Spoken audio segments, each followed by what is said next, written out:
Assalamualaikum warahmatullahi wabarakatuh. Saya Dia Setiawati Dewanti. Hari ini kita akan membahas tinjauan literatur dalam mata kuliah metodologi penelitian. Sebelum kita mulai kelas hari ini, mari kita membaca basmalah bersama-sama. Bismillahirrahmanirrahim. Baik, teman-teman pasti paham ya, kok harus bikin literatur review sih atau tinjauan literatur? Apa pentingnya? Lalu, apa sih tentang tinjauan literatur ini? Jadi, tinjauan literatur ini kita bisa mengartikan sebagai kegiatan di mana kita mendalami semua literatur yang sudah dipublikasikan atau dinyatakan dalam penelitian-penelitian terdahulu tentang topik atau aspek yang sudah ditentukan untuk kalian akan teliti nantinya. Tujuan utama tinjauan literatur yaitu melihat apa saja yang pernah dilakukan berhubungan dengan masalah yang akan diteliti. Bisa kita contohkan tentang kebencanaan, ekonomi kebencanaan. Selama ini yang sudah diteliti mengenai gempa bumi. Maka di sini kita lihat dari penelitian-penelitian terdahulu tentang gempa bumi. Dalam ekonomi kebencanaan pada fase apa saja sih yang sudah dilakukan dan mana yang belum diteliti hingga fokus ke arah mana yang belum diteliti disesuaikan dengan apa yang sudah kita tentukan dalam topik penelitian. Merencanakan suatu penelitian, pertama kali yang sebaiknya dilakukan memang mencari topiknya dulu. Tapi mencari topik itu harus berdasarkan literatur terkait. Tidak adanya pencarian literatur atau kurangnya konten dalam tinjauan literatur bisa menyebabkan adanya duplikasi. Nanti kalau duplikasi akan terjadi secara etika penelitian plagiarisme, ya, sehingga tinjauan literatur ini sangat penting. Keuntungan tinjauan literatur, pertama kita dapat melihat topik yang mana yang sudah diteliti dan mana yang belum diteliti. Artinya, kita bisa melihat research gap, ada kesenjangan dari penelitian kita sebelumnya dan kita bisa mengisinya. Yang kedua, kita bisa mengetahui kelemahan penelitian orang lain, kesulitan yang dihadapi oleh penelitian lain, dan juga metode yang lebih baik dari eksperimen yang dilakukan dari penelitian lain. Menggunakan alat atau software yang modern dan detail itu juga berasal dari tinjauan literatur. Jadi dengan melihat penelitian sebelumnya, kita bisa mengupdate penggunaan alat atau software yang bisa lebih modern atau update. Rincian metode statistik analisis data bisa diketahui dari penelitian sebelumnya, begitu juga variabel-variabelnya. Dari melihat tinjauan literatur, kita bisa melihat variabel mana yang belum diteliti. Tujuan tinjauan literatur ada beberapa. Yang pertama, bisa menyediakan kerangka teoritis untuk penelitian yang direncanakan. Yang kedua, bisa menjelaskan hubungan dari masing-masing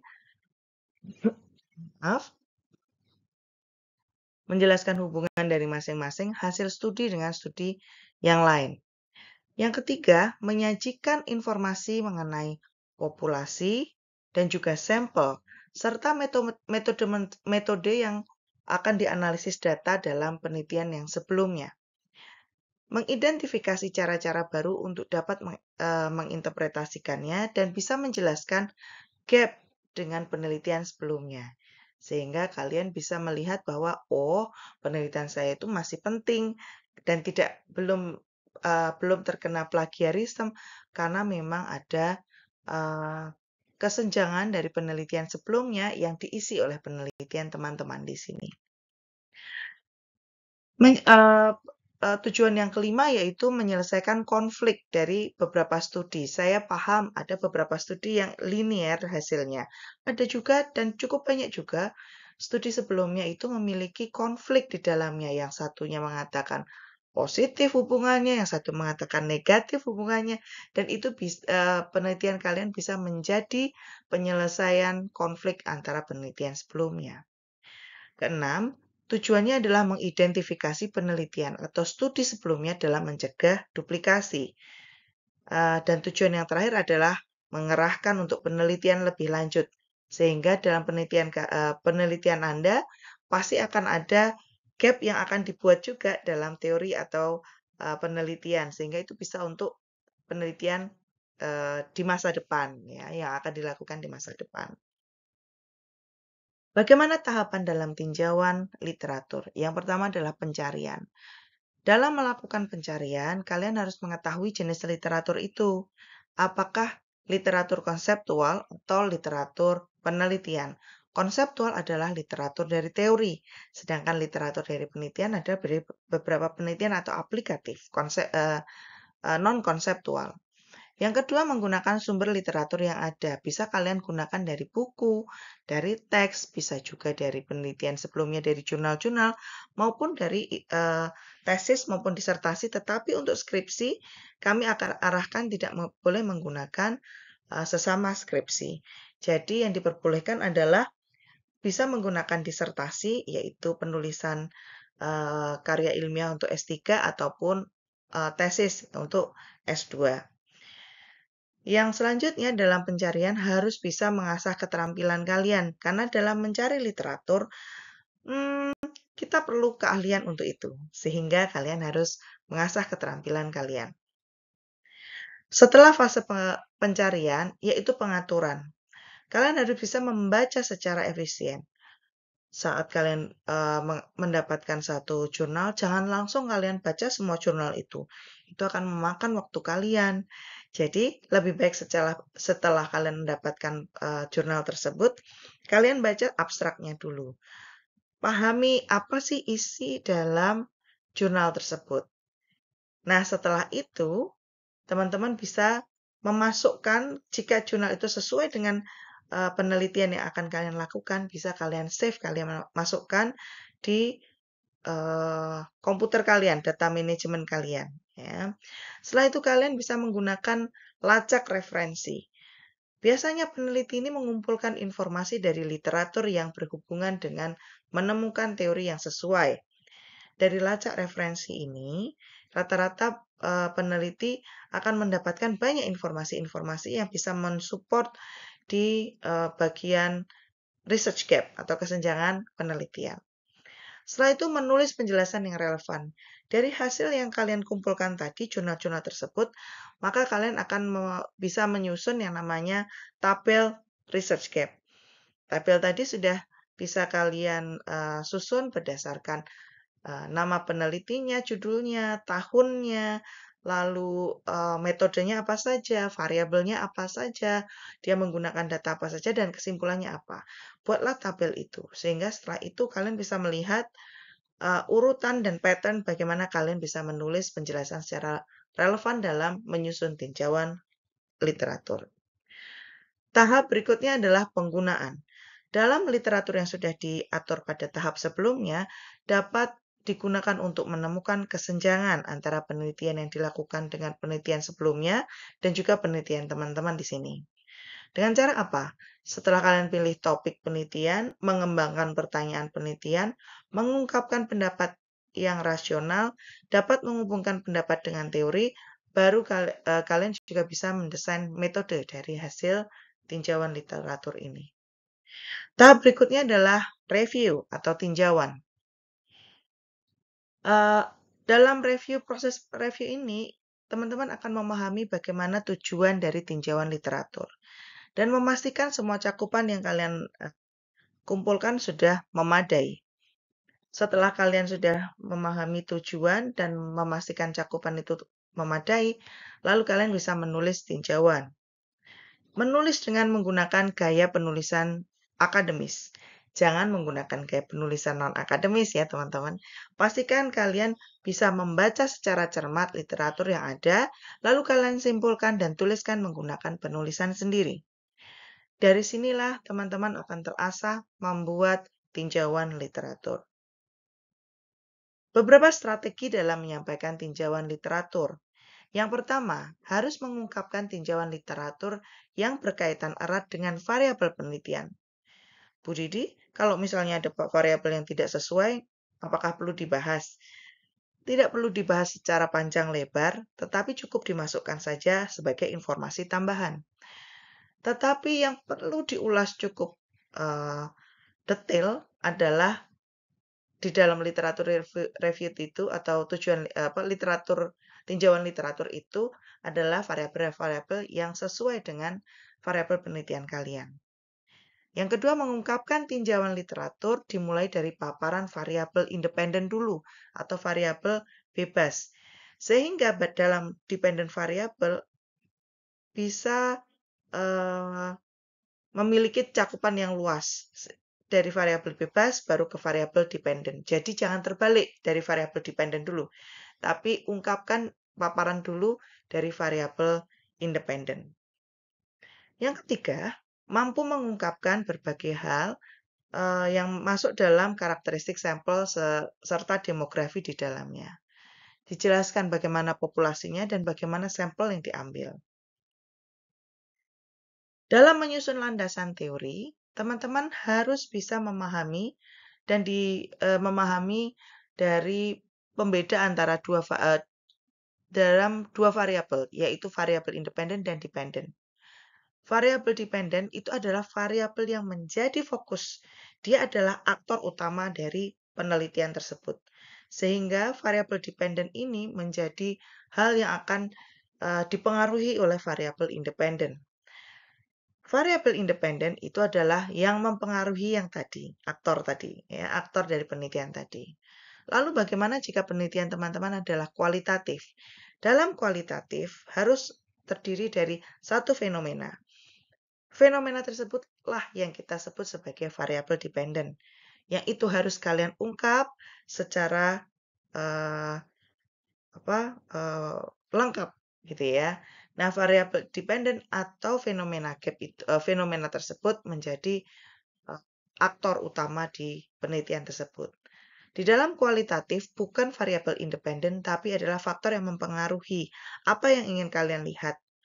Misalnya dalam satu hal mengenai pengolahan limbah makanan. Pengolahan limbah makanan fenomenanya adalah limbah makanan yang cukup banyak di Indonesia dan itu mengalami pembusukan sehingga bau yang tidak sedap. Maka perlu ada penanganan. Nah, fenomena bau tidak sedap karena kegagalan limbah makanan dan sebagainya itu menjadi variabel dependen. Dan faktor-faktor yang mempengaruhi si fenomena tersebut itu adalah misalnya bau tidak sedap tadi ya, misalnya itu food waste ya, pengolahan limbah makanan. Bau yang tidak sedap, lalu kebijakan pemerintah yang gagal dan sebagainya itu merupakan variabel independen yang diulas dalam landasan teori. Intisari teori yang telah dikembangkan dan digunakan sebagai dasar penentuan hipotesa kita sebut sebagai kerangka pikir. Secara umum, kerangka pikir itu hanya diperuntukkan pada penelitian kuantitatif dan tidak semua penelitian itu memiliki kerangka pikir. Dalam menyusun kerangka pikir di penelitian kuantitatif harus dipastikan semua variabel independen dan variabel dependen itu tergambar jelas di situ. Dan bagaimana arah pengaruhnya? Apakah variabel independen mempengaruhi dependen? Dan biasanya itu yang pasti. Bagaimana dalam penelitian kualitatif? Penelitian kualitatif, kerangka pikirnya biasanya terletak pada kasus yang menjadi fokus pengamat si penulis. Contohnya tadi adalah limbah makanan. Sedangkan pada penelitian tindakan, kerangka berpikir ada pada refleksi. Jadi, variabel independen yang mempengaruhinya itu adalah faktor-faktor atau kita bilang refleksi dari fokus dari pengamatan mereka atau dari fenomena. Ya. Dalam mengutip temuan penelitian sebelumnya maupun teori yang telah ditulis oleh peneliti yang lain, maka diharuskan mencantumkan sumber referensi. Jadi dalam bab 1, bab 2, maupun bab 3, maupun seterusnya, jika kalian menuliskan suatu informasi harus memasukkan referensi. Sangat tidak diperbolehkan kepada mahasiswa memberikan pendapat di dalam penulisan bab 1, bab 2. Karena pendapat peneliti itu belum dianggap atau tidak bisa dimasukkan dalam penulisan kalian. Jadi semua kalimat yang kalian susun harus berdasarkan referensi. Supaya apa? Supaya menghindari tuduhan plagiarisme. Kerangka konseptual merupakan rangkaian pemikiran mengenai hubungan antar variabel dalam penelitian maupun hubungan antar konsep berdasarkan masalah yang diteliti. Manfaat kerangka konseptual ini, tadi kita bahas tentang kerangka pikir, ini kerangka konseptual.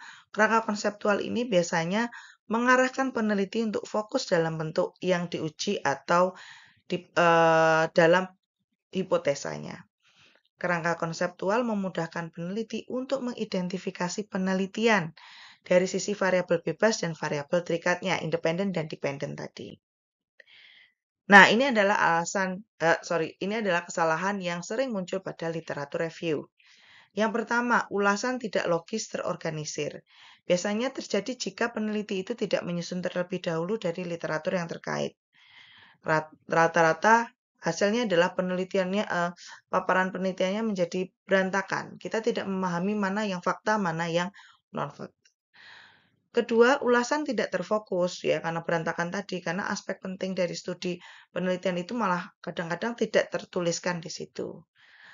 Yang ketiga, ulasan tidak berhubungan literatur penelitian. Kadang-kadang mahasiswa karena hanya ingin memasukkan tinjauan pustaka atau pustaka referensi yang cukup banyak, mereka akan memasukkan semua hal di situ. Sehingga ulasan itu tidak ada hubungannya terhadap penelitian. Itu tidak baik. Ya.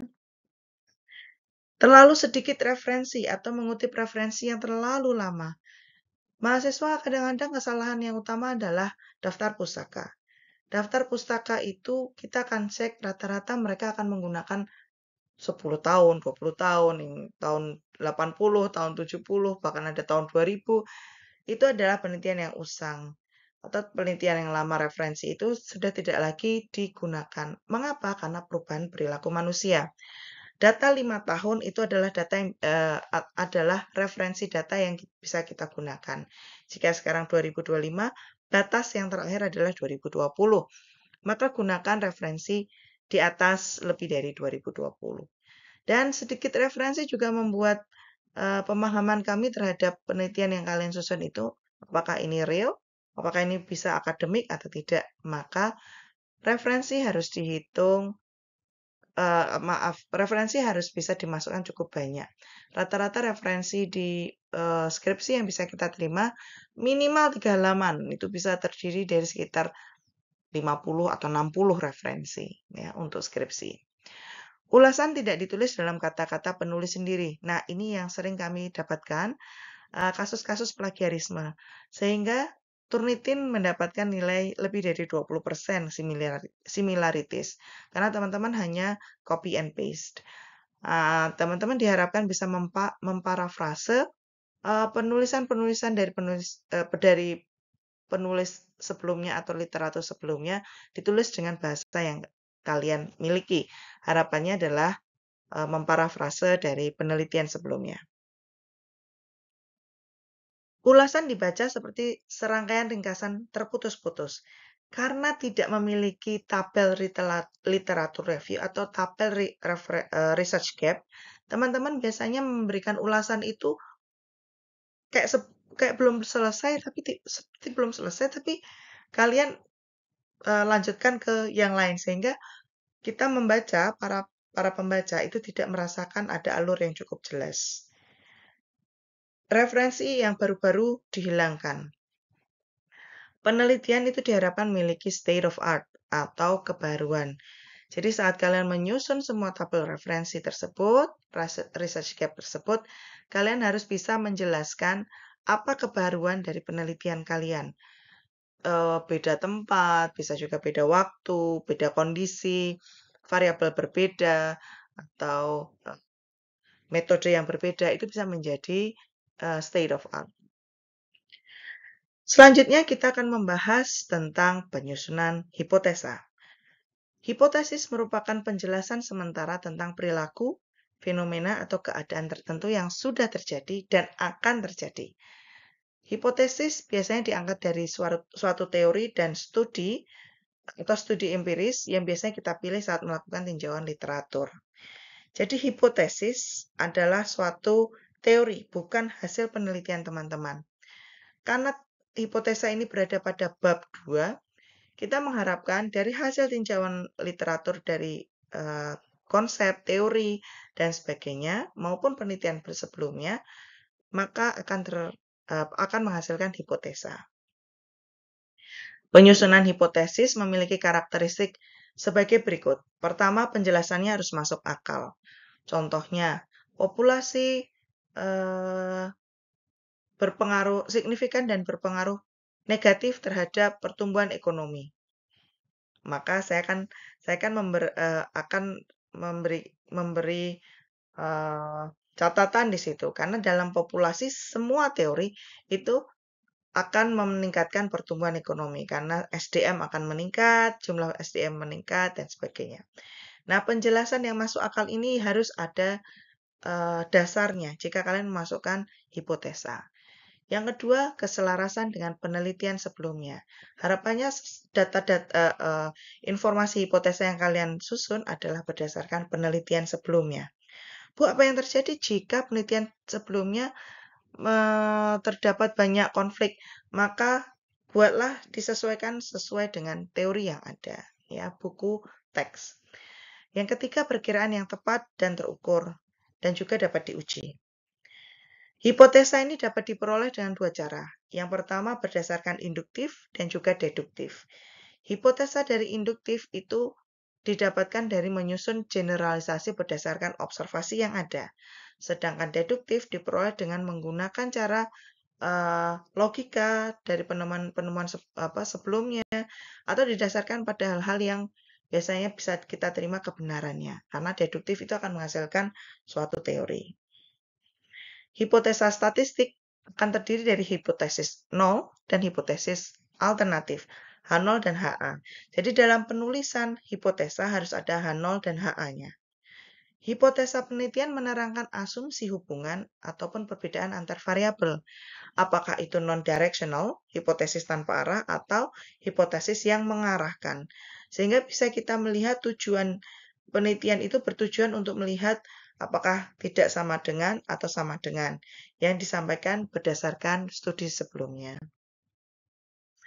Penyusunan hipotesis. Perumusan hipotesis ini dapat dilakukan dengan dua jalur. Yang pertama dilakukan berdasarkan tinjauan atau review dari teori dan konsep. Yang kedua, dapat melakukan tinjauan atau review dari temuan-temuan penelitian sebelumnya. Jadi bisa dari teori, bisa jadi penelitian sebelumnya. Kriteria yang harus dipenuhi untuk perumusan hipotesa. Yang pertama, harus dinyatakan dengan deklaratif, bukan suatu pertanyaan, gitu ya. Yang kedua, hipotesa memuat pernyataan hubungan antar variabel. Yang ketiga, hipotesa selaras dengan fakta dan mampu menjelaskan fakta. Yang keempat, hipotesa harus teruji, dapat diuji, mampu diuji. Yang kelima, hipotesa harus terbatas dan spesifik, sehingga tidak ada pemicuan konflik atau kesalahpahaman.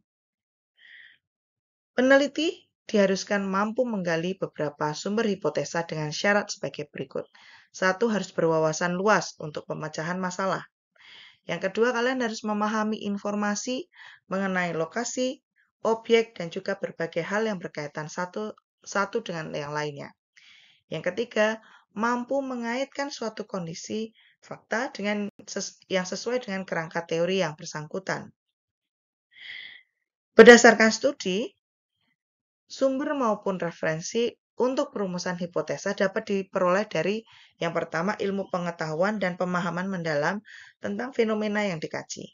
Yang kedua dari jurnal, buku, atau literatur lainnya yang kita anggap valid. Tiga, dari pengalaman empiris individu terhadap fenomena. Keempat, data empiris dan analogi imajinasi berdasarkan fenomena. Hambatan dan kesulitan biasanya dalam perumusan hipotesa rata-rata ada beberapa hal, dikarenakan beberapa hal. Karena tidak mengerti atau tidak memiliki pengetahuan tentang kerangka teori yang jelas. Jadi kenapa kok penelitian itu harus sesuai dengan minat kalian, karena biasanya sesuai dengan minat kalian, kalian akan membaca banyak literatur tentang itu. Dan peneliti yang kurang memiliki skill dalam menggunakan kerangka teori biasanya akan menghasilkan hipotesa yang kurang baik, gitu ya. Kegagalan dalam mengenal teknik untuk merumuskan hipotesa. Hipotesis dua arah dan hipotesis satu arah. Contoh untuk dua arah. Contohnya, terdapat perbedaan tingkat kenaikan berat badan bayi antara yang mendapat tambahan 3 gelas susu dari ibu yang memiliki peran ganda dan tidak memiliki peran ganda. Itu contoh yang pertama. Yang kedua, terdapat hubungan antara jam bermain dengan jam belajar siswa misalnya, atau nilai siswa, gitu ya. Hipotesis dua arah memiliki kekurangan yang biasanya itu tidak bisa dijelaskan secara spesifik. Lalu hipotesis statistik biasanya menggunakan simbolisasi seperti itu, seperti yang kita lihat di slide berikut. Nah, hipotesis dua arah akan menjadi sama dengan atau tidak sama dengan, dan itu kita bilang kurang spesifik. Nah, kalau hipotesis satu arah yang lebih besar dan biasanya dia tepat atau spesifik, gitu ya. Nah, ini contoh dari hipotesis statistik. Kesalahan dalam perumusan hipotesis dan pengujian hipotesis sudah kita jelaskan tadi. Jadi dalam melihat kesalahan hipotesa, kita ada kesalahan alfa dan kesalahan beta. Kesalahan alfa itu biasanya dikarenakan taraf signifikansi pengukuran. Nah, seharusnya H0, hipotesa 0 itu diterima, tapi ternyata ditolak. Begitu juga dengan kesalahan beta. Seharusnya hipotesanya diterima, padahal seharusnya ditolak. Maka kesalahan ini harus diminimalisir. Itu tadi adalah hipotesa. Di dalam kuantitatif sangat-sangat diperlukan hipotesa. Tetapi dalam kualitatif tidak diperlukan hipotesa. Sehingga dalam penelitian kualitatif, penyusunan hipotesa akan dihilangkan. Jadi dari kerangka penelitian akan otomatis langsung lanjut pada tabel referensi dan bab 3. Sehingga dalam kualitatif tidak diperlukan adanya penyusunan hipotesa. Baik, itu adalah penjelasan untuk pertemuan kali ini. Mohon maaf cukup panjang ya, karena memang dalam tinjauan literatur itu memang cukup banyak kontennya di bab 2. Baik, silakan teman-teman lanjutkan untuk mengerjakan tugas yang sudah diberikan. Selesaikan bab 1, selesaikan bab 2 untuk bisa menghasilkan proposal yang baik untuk penelitian teman-teman. Terima kasih. Mari kita tutup dengan baca hamdalah bersama-sama. Alhamdulillahirabbil alamin. Terima kasih. Semoga kita bisa ketemu di lain kesempatan. Wassalamualaikum warahmatullahi wabarakatuh. Bye bye everyone.